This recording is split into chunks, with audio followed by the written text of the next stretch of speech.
Hello, everybody. My name is Natasha Phipps, and I'm excited to be hosting another Investor Spotlight here today.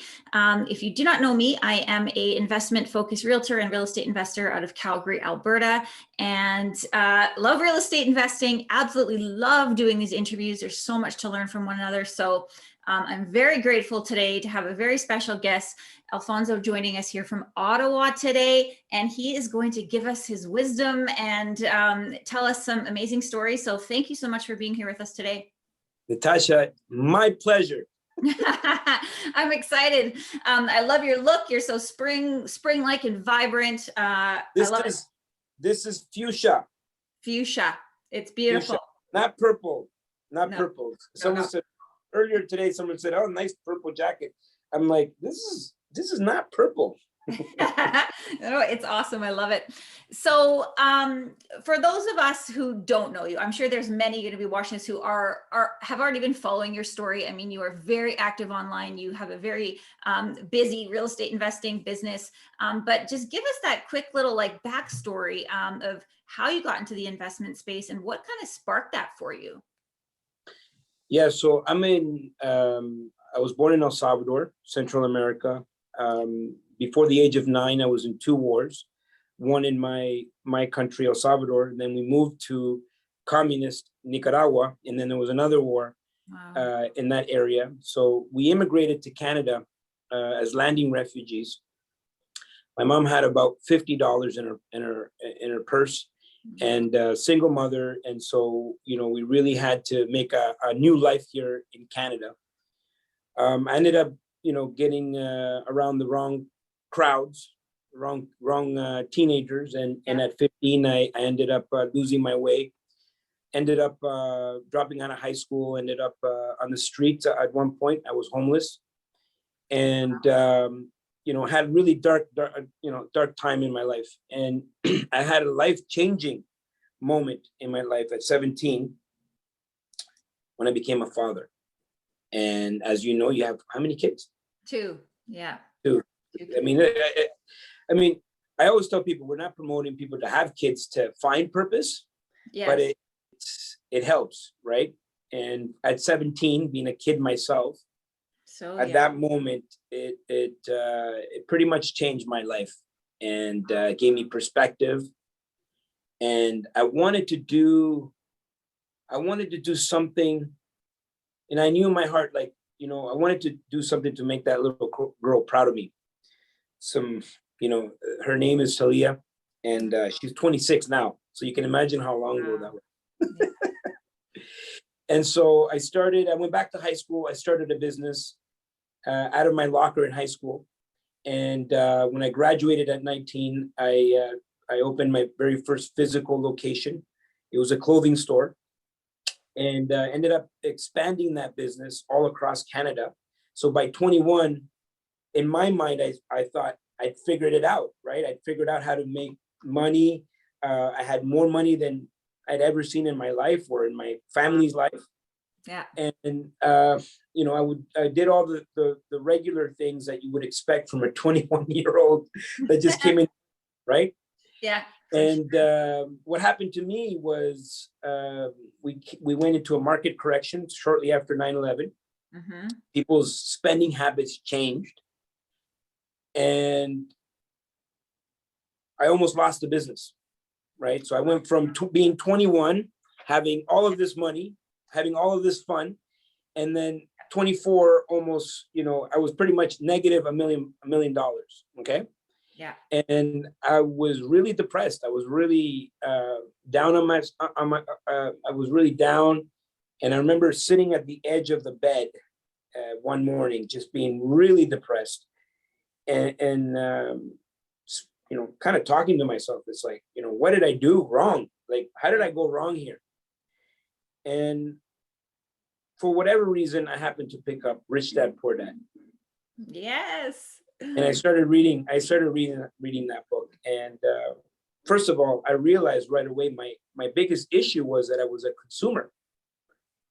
And I was never taught any financial literacy in school. And just the same way someone could win the lottery, if you Google lottery winners after 3 years, you would see that a majority of them lose the money because their mindset hasn't changed.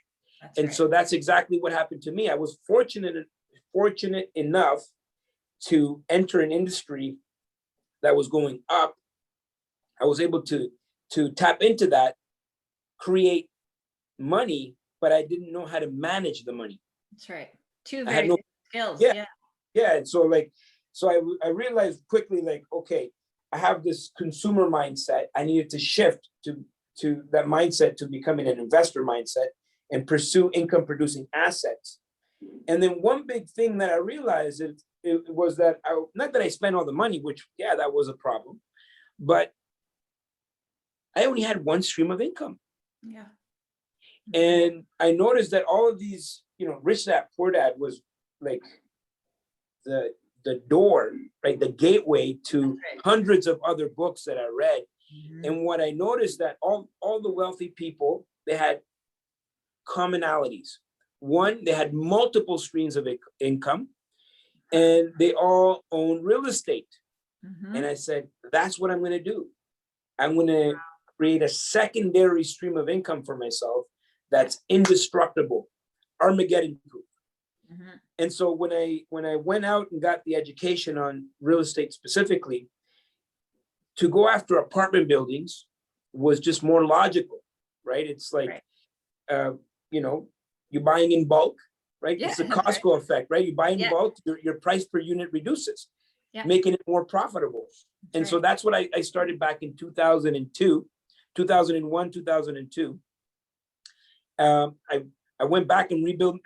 I was a changed man. Okay. Like, young. I saw the light, right? I reduced my expenses. I sold all the stuff, all the junk. And I was putting my money into assets, and I was addicted. And so when 2008 came, I saw that there was a massive opportunity. In Canada, it didn't impact us as much as it did in the US. But if you were in the apartment building space, you know that the money disappeared.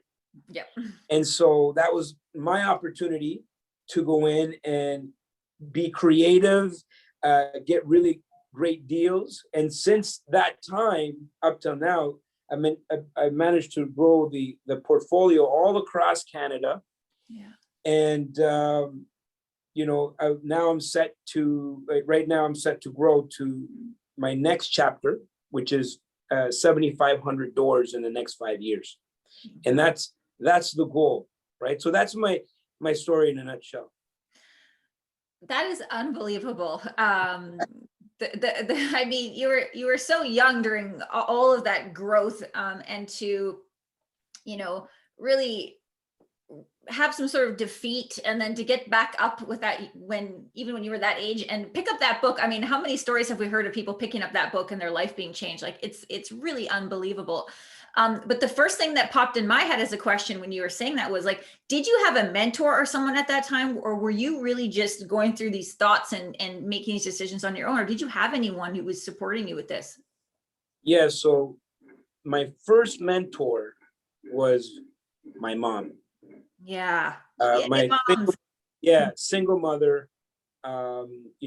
We just been through the war together. She was a journalist, and she was illegally detained and spent some time in prison because of speaking out against unjust governments, right?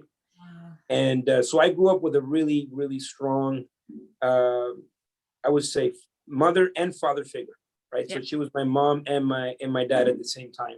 Of course. She taught me a lot about integrity, values, being a good person, being kind, empathetic, and the things that she couldn't teach me, like financial literacy, how to invest money. I think I had a really strong foundation with my mom. So when I did get into trouble, it was easy for me to come back to what I learned when I was young, as a young 9-year-old or 10-year-old, because I did have that foundation, right? I had a really strong foundation. My second mentor was a gentleman that I met shortly after I moved to Miami. So what I left out in the story is that, you know, I at 21, I had thought I had made it. And then I moved to Miami while my business was in Canada. Okay. And living the Miami lifestyle. Yeah. I'll let the imagination. Yeah, got it. Take over on your side. But in the midst of all that, I met someone that was truly wealthy. I mean, this guy had like a mansion. I mean, he really had control of his time. Like, it wasn't even just the possessions. It was like, I knew he didn't have to worry about he had to go somewhere or his business or anything. Yeah. And so there's a lot of lessons that I got from him. And he actually was the one that gave me the book, Rich Dad, Poor Dad. He said, read this. And he also gave me Think and Grow Rich, which was another book. And so what happened with these books for me was that they opened up my mind, right? It's like they started to, you know, give me the idea that anything is possible, right? Even though I had a successful business, I still lacked confidence. Yeah, I didn't know what I was doing, right? And it's almost like the imposter syndrome, right? It's like you're afraid to try because you're afraid to fail, right? And I happened at the very beginning of my career, when my daughter was born, that was really great gasoline, right? Yeah. And that propelled me up to that point where I should have now continued to grow. Mm-hmm. But in hindsight, one of my biggest mentors was the failure. Yeah. Right? Was the you know, and I'm so grateful to having had that lesson at 21 years old. Now that I'm managing assets in the millions, mm-hmm. I have that experience. I know how to manage money, right? Because I know what it's like to lose it. That's right. Never do that again. No, that's right. Yeah. So that was like my biggest teacher right there. That is huge. Your biggest mentor is your failure. I mean, we can wrap up the episode there for anyone listening. Like, just that alone is huge, right? Because failure sucks. People don't like to fail. They don't want to say they, you know, call their mom and say I lost it all, or tell their spouse or whatever. Like, failure is hard. But for the lessons learned from it, I mean, that's invaluable to keep going and to keep growing from that. So I'm sure your daughter is incredibly proud of you now, and you've taken all those pieces and built something, you know, like you said, I can't remember what the word you said, bulletproof or Armageddon proof. Armageddon proof. Yeah. Armageddon. Yeah, that's right. So today, what does your business look like? Because you probably have several kind of facets here. You had mentioned that you do some coaching as well. And I mean, to take what you've learned and apply it and help other people, I imagine that's a passion for you as well now. Yeah. So, you know, about, I would say 16 years ago, people started reaching out. Actually, sure. So behind me, you see that there's this Reader's Digest magazine that I was in. I don't know, you probably can't see from there, but I was featured in Reader's Digest back in 2008. Wow. And they basically wanted to know, you know, they were just like, look at what you've done in your life. You know, you were homeless and now you've built this, you know, really great business and you're helping a lot of people. So that article went to 15 different countries, and it was translated into 5 different languages, including Mandarin, right? So you can imagine the exposure of how many people, you know, actually were tapped into this story. Huge, yeah. As a result, because before people weren't emailing as much, believe it or not, 2008, I was getting letters in the mail, right? People are still using the mail. And I was getting all these letters in the mail, and all kinds of people were sending me letters and how my story impacted their lives. And so thank you for sharing. And so at that time, I felt there was I had a responsibility. And then I started to teach. And the teaching led to training.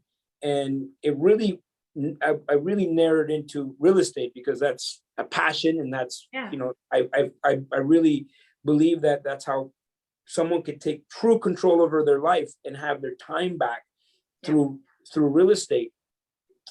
And so, I was doing the training and speaking, and it turned into a really good, really great career across North America. 3-day workshops, all kinds of stuff. And I thought that business was not Armageddon proof, but I said maybe recession friendly, because people can't take my ability to communicate, right? But March 13th, 2020, boom, that disappeared. That business was gone. No longer a thing to be on stages. And events, all that disappeared. And so I continued doing it through YouTube, podcast, Zoom. And I've actually realized that I can impact even more people using these platforms. So back in March, I would classify myself as low tech. High tech, I'm low tech. Right? Like, you see behind me, I have a flip chart. I see that. I love my flip chart. Right? Even on Zoom, I'll go on Zoom calls and I'll pull out my flip chart. I love it, And but I guess the idea, and maybe if we had a subject, if we were going to have a subject for this call, would be expansion. That's right. Right. And so when these things happen, we have to pivot. Right. And I told people so I went on YouTube back in March and I said, I'm going to be more active on here. Right. I'm going to show up here. I'm going to do, I'm going to do lives and do all these things. But I told people back in March, lean into this thing. That's right. Like, don't be scared of it. Don't just be a spectator and watch everybody else create their life. Don't wait for it to go back to normal, because it's probably not going to go back to normal. No. Just embrace it and expand within it, right? And that's what I've been able to do, right? And I've been on so many podcasts. Like, now no longer are letters pouring in, but emails are pouring in from people that said, hey, you know what? I caught you on Natasha's show. And what you said, that one thing you said here, made all the difference for me. And like, for me, that's really fulfilling. And I've been able to do it from my office. That's right. I used to have to get on a plane, be away from my family. And so, now things can be done. I can still be fulfilled and impact lives, and I can do it right from this office. That's right. Yeah. And, I think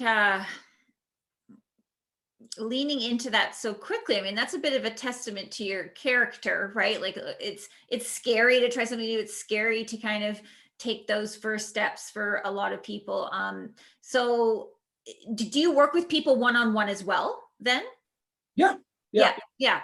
So, and I think a lot of people really, I wish, would lean into that more. Like, having that coach mentor relationship is so powerful, because not everyone can be as, self-committed or self-started maybe as you were in some of these scenarios. So a lot of people a lot of people are scared to reach out to someone that has made it, because they think, oh, that person's probably not going to have time, or who am I, right? Or someone may think, oh, maybe I'll wait to get to get more under my belt or more experience to reach out to so and so. I still have mentors to this day, right? I still reach out. I'm the kind of person that will pick up the phone and call the person that everybody thinks that is unattainable. And then I'll get him on the phone and, hey, what's going on? I'm Alfonso. You don't know me from a hole in the wall, but I've been following your career, and I want to be where you're at. Do you have time? Do you have 5 minutes? Do you have 10 minutes? Yeah. Right. And you'll be surprised. A lot of people will take the call. A lot of people will take the podcast interview invite. A lot of people will do, and it's all about putting yourself out there, right? Yeah. And the mentor and the coach, whatever you want to call it, should be someone that resonates with you, and it should be someone that has the results that you're looking for, right? Yeah. And we live in a world where there's a lot of people doing things as a result of COVID. A lot of people have online courses and all of this noise out there. Yeah. All good. I think all of it is good, but each individual should seek out someone that that they connect with on a personal level, or at least in alignment with values, things that they feel strongly towards. Yeah. Yeah. 100%.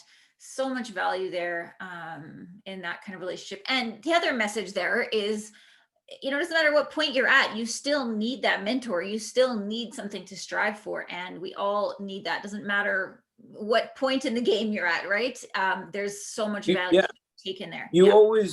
There's like, I have no shame in going into someone else's workshop. That's right. Yeah. People will see me, they'll be like, what are you doing here? Like, aren't you the guy? Right? And I'm like, I don't care. Like, it's something new. First of all, I love supporting other people in the industry. If you put on a workshop, and if I had time, you know what, there's going to be a nugget of some sort that I can learn from. Like, if I know everything, that's the moment I know nothing. Exactly. Right? Yeah. And then I wouldn't be true to my word in saying, in encouraging people to expand, right? Because expansion means you have to grow, right? You have to be always open-minded and grow and pivot and search for people that know more than you do, right? And even if I already know the content, maybe if I'm listening to it from a different perspective, I can learn something from someone else's perspective. This is what happens. It's like the worst thing that can happen to someone is be a little bit successful. Because now they go into preservation mode, and then they also go into this mindset of like, I know, what can you teach me, right? Like, I know everything, right? So if you know everything, then like, what can I teach you, right? Yeah. And I never want to be that way. I always want to be the student. Yeah. I always want to learn conversations. I want to learn from people. You're interviewing me, but you know what? Before this interview, we had a really great conversation, and we connected, and I learned something from you, right? Like, we can all learn from each other, and there's always going to be people that know a little bit more than you, and then you should strive to connect with those people. Yeah, great advice. That's so true. I want to pivot a little bit, because you've been so successful in the multifamily space. And for a lot of people, either getting going or they, even if they have like a reasonable residential portfolio, they're like, multifamily space is kind of this like that's where I want to get to. So you went straight to multifamily, right? That's kind of how you described it, correct? Yeah. So I started right away. I didn't level up as like I am today. Yes. But so I went from, at 21, while I was going through all my crazy years, I bought a property, and I put in a secondary dwelling suite. Awesome. Yeah. And when I went through my downturn, I was able to sell everything. When I sold the cars, the jewelry, Rolex watch that I bought for $30,000, I sold for $3,500, right? A truck that I bought for $70,000, I sold for $25,000. All of these things lost money, but the real estate actually retained value, and that's what kind of like gave me the idea that, okay, real estate is going to be my niche here. So my next move was a duplex that I converted into a 3. and then I moved into one of the units. Life Nice. hacking, Yeah, or love that. house hacking. House hacking. Yeah, yeah. House hacking. My second property was a 7-unit building. Mm-hmm. And so when I bought that 7-unit building, so I was able to refi the first property, Yeah. and take the proceeds and bring it and I bought a 7-unit building. Mm-hmm. Something happened to me. I noticed that the amount of work that I was putting into the 7-unit was very similar to the work that I was putting into the triplex, right? Mm-hmm. And even though like I had that thought, I wish I would have kept going, but I did buy some 4 units and other triplexes, Mm-hmm. and eventually leveled up to a 10-unit. And then I went back and I had sold all the other ones. And then, it just took the confidence. Yes. But if you were to ask me, Alfonso, what would you do differently? I would have said, I would have kept going. Like I would have leveled up from the very beginning. Now that I'm in the 20 to 50 unit space, Yeah. I'm thinking, well, why didn't I just do this from the beginning? Yeah. Right. And now, like I said, our goal is to get to 7,500 doors. Well, I'm not going to do it 20 units at a time. No. I'm looking at 100 units, 150 units. And as I'm doing the math, Natasha, guess what I'm saying to myself? It's the same amount of work. It's the same work. And why didn't I do this from the beginning? So I think it's just like we limit ourselves. Totally. And that's what keeps us in the same space for a while, and things that we're comfortable with, like the twosies and the threesies. Totally. And a lot of us will, either we need to do that or go through that learning curve. Or, we just are a product of our own limitations.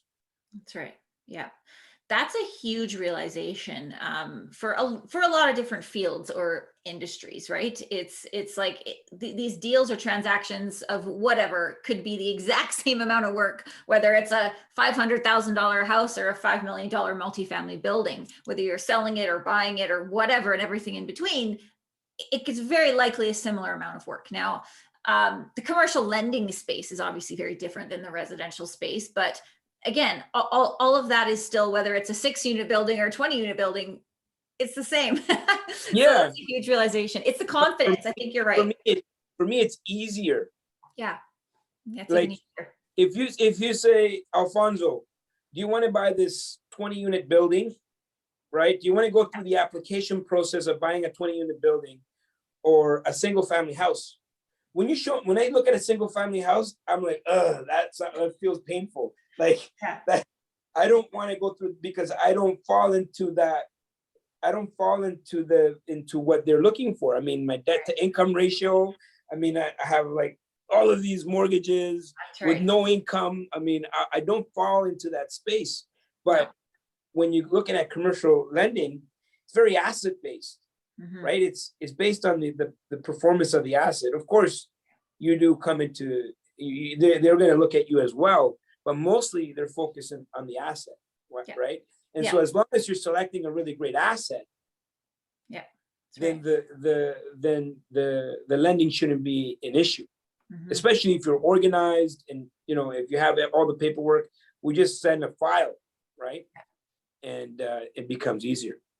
Yeah, exactly. Yeah, that's a huge realization in any business, I think. And it's the confidence that holds you back. You can kind of get stuck in that comfort. Or even people I see moving from like selling cars to selling houses. Like, it's really not that you got to follow up. You got to call them. You got to bug me to get back to the dealership. You got to do all the paperwork. It's kind of the same amount of work to get me to buy a car as it is for me to potentially sell a house, right? Yeah. So that level up is I mean, you just did it rapidly. I think it takes most of us longer to figure that out, but that's incredibly inspiring. Well, it's been 20 years. Yeah. Well, but even when you were in your 20s, you were thinking about that. Like most 23-year-olds are not thinking that, or even experiencing anything like that. So that's huge. Well, I'll say this, um, I believe in expansion, as we spoke about before. And when you get to a point of you're content and you're no longer growing, right? If you're comfortable, you're dying. That's right. Right. And so I've always been the type of person that I'm always trying to challenge myself, even if I don't know the steps. Like I started a business without knowing how to run a business, right? What do they say? Shoot, fire, aim. Yes. Like that's always been me, because I know that I'd rather fail and get up and do it again. And by the time someone's thinking of making a decision, I've already failed 3 times, figured it out, and I've moved forward, right? Now I'm expanding to the next, right? Yeah. And so there is something to be said about that, right? It's just like, okay, having the access to mentorship, coaching, training, communities, all of the things that are available to us will help mitigate the risk. But, without risk, you can't grow. Exactly. Yeah. And if you're not growing, you're actually dying. If you're not growing, you cannot be fulfilled, right? Because fulfillment comes from growing. And if you're not fulfilled, you can't be happy. Yeah. Because happiness comes from fulfillment. And so I'm always putting myself out there. You have no clue how difficult it was for me to even enter the social media space, to be so out there. I mean, that was a huge milestone for me. Like, first of all, where I come from, you're not going to expose your life and all your achievements online. I mean, that's how you get that's how you get robbed. So you get in trouble. Yeah. Your street smarts are tingling when you do that, right? Yeah. So we don't expose ourselves, like this. You got all these apartment buildings, and look at what I'm doing. And so it really took a lot out of me to, just put myself out there and be uncomfortable, right? And I realized that, there's that point of, there's a comfort zone, there's the risk versus reward part, and then there's the other part. It's like most people are afraid of judgment, right? Because there's a lot. First of all, you got to, if you want to expand, you got to expand on all levels. You got to expand through the activities that you do. You got to expand on social media. You got to expand with the amount of people you come in contact with. You got to connect with people. I mean, this is a business after all. Yeah. And so most people, they get stuck because in the back of their head, they're like, well, I don't want to put myself out there because I'm afraid of what people will say. Yeah. And bam, right there. That's what paralyzes everybody. Yeah. It's being afraid of, and including myself. I was stuck for a while until I just like, you know what? I'm going to let go, right? I'm going to let go and lean into social media, lean into, doing presentations, lean into every single opportunity where I get to be on a stage. Yeah. And, command an audience. Yeah. I'm going to take it. And that is my mantra, like expansion. Yeah. But you can't say expand and say, well, I'm not going to, I don't want to shine, right? No. Yeah. You have to like, say yes and be out there. Do it. Like, I mean, this was probably uncomfortable to do these podcasts for you or start doing these interviews. Yeah. It was like, oh, what? It's like, I don't have the right lighting. I don't have this. I don't have that. You know what I mean? You overthink it. Yeah, that's the way it is with everything, right? 100%. It's like, I'm not going to get into a 20-unit deal because I don't have the right investors. I don't have the right this. I don't have the right that. You just got to do it. You just got to, declare it to the world that this is what you're doing. Yeah. Connect with all the right people, join all the right communities, get all the right education, but do it. Yes. Yeah. right? Like you just gotta do it. And then what happens is when you've declared that for yourself and you made that decision, Mm-hmm. you just start attracting all the right pieces. Oh right? yeah. 100%. And that's what is really exciting. Um, I talked with people about fear so much. Like this is such a huge thing. Or they, like there's so much information out there now, which is great. Like I wish I knew what I knew now, obviously, when I bought my first property, and I made tons of mistakes and I knew nothing, but it was a lot harder to get information when I bought my first place in whatever 2001 or whatever that was. And so it's almost like people also are almost overwhelmed. Like I need to listen to all the podcasts, read all the books, go to every event, do everything before I can do anything.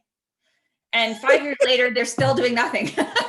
Well, I talked about at the beginning of the year on my YouTube channel. And if you're listening to this and you're resonating with anything that I've said here today, I would highly encourage anyone to go and subscribe to my YouTube channel, including yours, Natasha. That's how I ended up watching one of your other interviews. Yeah. But yeah, if you want to look for me, Alfonso Cuadra on YouTube, subscribe. But I'll go on there. I'll do live videos, and mostly they're just thoughts, right? Yeah. And at the beginning of the year, I talked about the real pandemic, right? We all believe that the pandemic is the COVID-19, but the real pandemic is actually we're getting overstimulated on content. We've become overly addicted to content, whether it be Netflix, whether it be that YouTube video, and all addictions operate the same way, right? You get the hit, a hit, and then you release endorphins. Yes. That's what people get from reading the next book or watching the next YouTube video. And I got to watch this video. I got to join this program. I got to go to this workshop. But at the end of it, they haven't done anything. That's right. Yeah. And the most powerful thing that you can do is not read 20 books, read one paragraph of a book and act on that paragraph. Take that and live that. Yes. Yeah. And that is the most powerful thing that you can do, because we all know the people that I read 700 books. Yeah, but what have you done? Right. I joined 6 different communities, and I spent $200,000 on coaches and mentors and this. Yes, but what have you done? Yeah. And then the answer is no. Then the problem is not that they need one more book or they need one more mentor or one more coach. The problem is their inactivity. They haven't taken action. Yeah. So the formula is simple. Create massive goals for yourself that make you uncomfortable, get you out of your comfort zone. Yeah. And then take massive action. And say them out loud. What's that? Say them out loud. Yeah. But take massive action. Yeah. That in the action needs to be in direct alignment with your goals. Yeah. Right? Sometimes we can do a lot of action, but the action is not in alignment with the goal, right? Once you understand what the goal is, now the actions need to be in alignment with where you're going. Yeah. Bravo. 100%. That's all. Just get out there and do it. Yeah, because I agree with you. We're overwhelmed with the amount of this content, and you kind of want to keep up with it. But at the end of the day, it's doing nothing for you if you're not actually taking any steps with it. So I talk about this a lot with our clients. We deal with clients from all over the country that are investing here in Alberta, and there's a lot of fear around that, right? Because it's not in your backyard. I can't get in my car and drive there. Well, what if this happens? Well, what if that happens, right?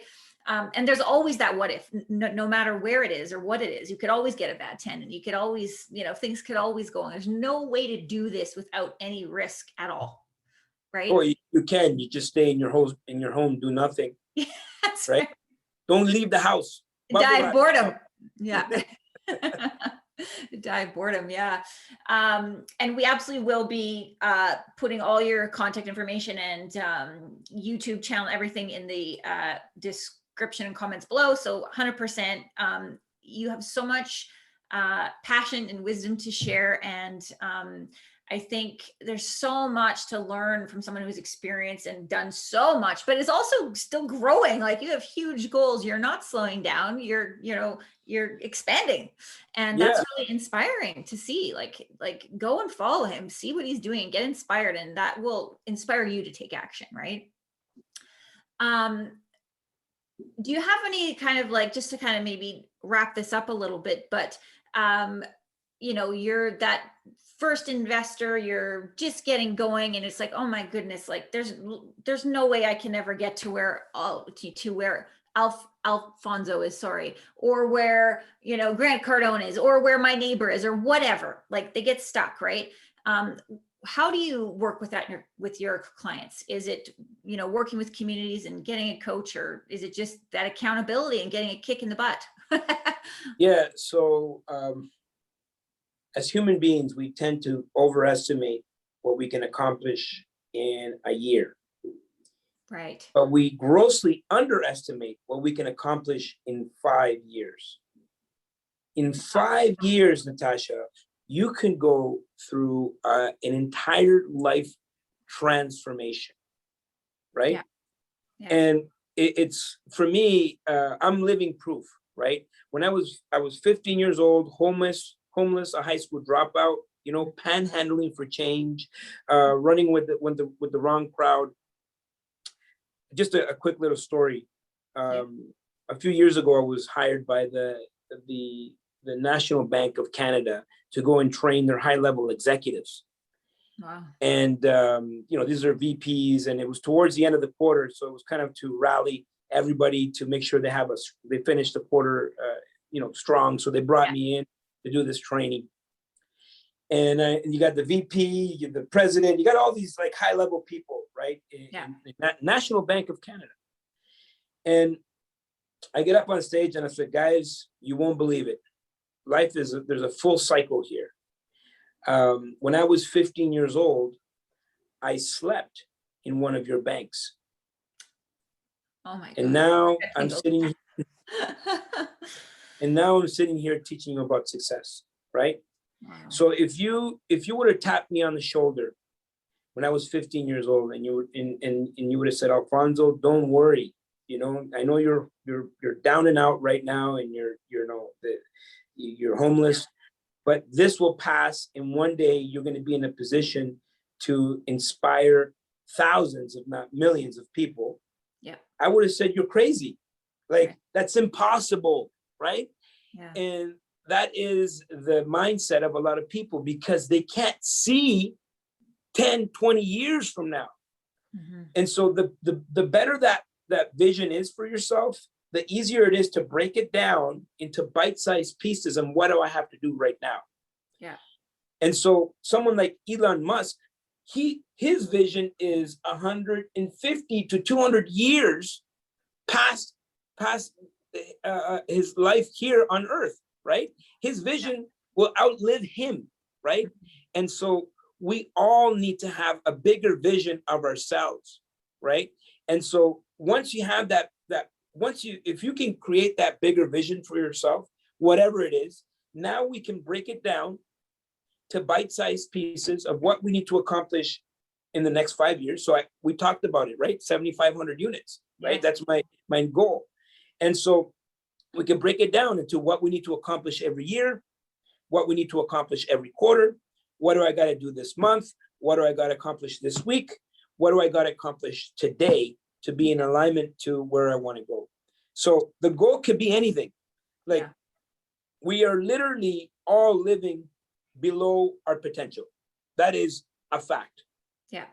And if we could all live to our fullest potential, I mean, there'd be a renaissance on Earth, right? I mean, it'd be like imagine if everybody can live to their full potential, right? So we don't even come close. We have no, think about that 15-year-old kid, sleeping in the bank, in a very dark place.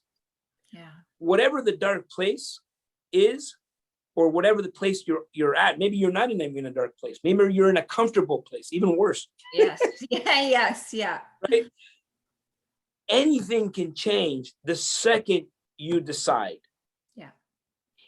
But you just have to know what that looks like for you, right? And if for you it's like owning, 100 single family homes, then that's the best thing to do.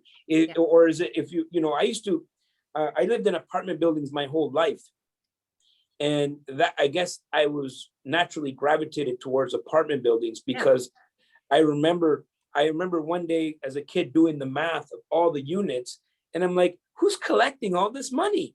Right. And so that's something that resonated with me, right? And it's like okay, it was an easier jump for me, but we all have a different paths, and there's not one correct way. Yes. Right. It's just you got to stop getting in your own way. Yeah. Right. Just do it. Right. Create a goal that's worthy of you, and then break it down to what do I got to do today. Yeah, and I love what you said about the full potential. And I think people who have the security of sometimes their kind of 9-to-5 job as well, you can kind of get, like you said, comfortable, complacent when you're kind of living uncomfortably, whether you're in commission sales or starting a new business or whatever it is, you're uncomfortable, and you kind of start to use that as your fuel, right? So to push yourself into some uncomfortable goals or uncomfortable territory, that will fire you up, and that'll give you the fuel and energy to kind of break all this down and give you these steps. So I love that. That's incredible advice. Well, how do we know? And that story is, oh my God. How do we know that it's a good goal? Okay, because people know, how do I know that this is a worthy goal? Okay, well, here it is. The goal needs to excite you. Yeah. And scare you at the same time. Yes. And the goal needs to be worthy of you. Yeah. That's a good goal. Yeah. And I always tell people too, like, tell people about it. Tell people what this goal is, and declare it out there in the world. Yes. Declare it to the world. Say it out loud when you're driving in your car. I've used in times, I've kind of like spent time testing this a little bit too, like what I put out there into the universe, whether it's sales goals or things I want to achieve or people I want to meet, and you put it out there and it occurs faster than you think. So I'm a big believer in that, and then breaking it down into small tangible pieces daily and sticking to it. So wow, what an inspiration. That story is unbelievable. It's unreal. I'm sure they were like, I can't imagine the looks on their faces when you told them that you had been. It was I for whatever reason I started to talk. That way, and I was, some people stood up and were clapping, and it was a surreal moment for sure for me. Huge. Because it just shows you what's possible, right? It's how someone could go through such a transformation, right? And if you're always consistently growing, you don't notice, right? It's like going to the gym every day. You don't notice what's happening. You don't notice until one day you put on an old pair of jeans and you're like, hey, wait a minute, feels good, right? I've done a good job. And so that just goes back to action, like consistent action, consistent expansion, understanding that you're going to fail here and there, and things are going to go wrong. Someone's going to mess up somewhere, and that's fine. You just keep pushing, keep growing, keep expanding, and eventually you'll end up on a stage somewhere, and you'll look back and you're like, whoa, like how did I get here, kind of thing. That's right. And people will say, you're lucky. No. It's not luck. Yeah. Love that one. And I mean, you could have used your experiences and your traumatic, childhood, going through 2 different wars, like to be a victim and to really feel sorry for yourself. And, but you use that to empower change and to inspire other people. And that's what I think everyone has a choice to do. Everyone has something that they feel sorry for themselves about, or that they get down about, or they're frustrated or whatever. And it's making that choice, and that's what you did. So that's really inspirational. I'm so glad you did. And I just love watching all your videos and posts, and you're super inspiring. So I appreciate you so much. Tell people how they can kind of get involved with you. We talked about YouTube, but Where else can they reach you at or find you, or is that the best place? Yeah, you know what? If you want to see daily content from me, Yeah, go check me out on YouTube. Hey, it's free, right? It's free Totally. subscriptions. Yeah. And so you can subscribe and kind of see what I got going on. Other than that, I'm very Googleable. Yeah. Hey, if you can't find me on a platform, I've done something wrong, right? I mean, I'm on TikTok. You're everywhere. Yeah, if you know, follow me on TikTok. My daughter wants me to say that. Instagram, Instagram. Oh, you're ahead of me. I really love connecting with people and seeing where our paths align. Yeah, absolutely. When you're so easy to talk to, you're so willing to share and give and help. So the community of real estate investors, thank you, I'm sure 100 times over again. But I just thank you so much for being here. Everybody, make sure you go follow Alfonso Cuadra. He is a wealth of knowledge, as we've seen today, and this is just a tiny little tidbit. So go follow him. I'll tag everything below. Yeah, maybe we'll do this again sometime. That was amazing. Natasha, you are amazing. I'm grateful for you today. Thank you so much. And yeah, we'll talk to you soon. Thanks for watching, everybody. Bye-bye.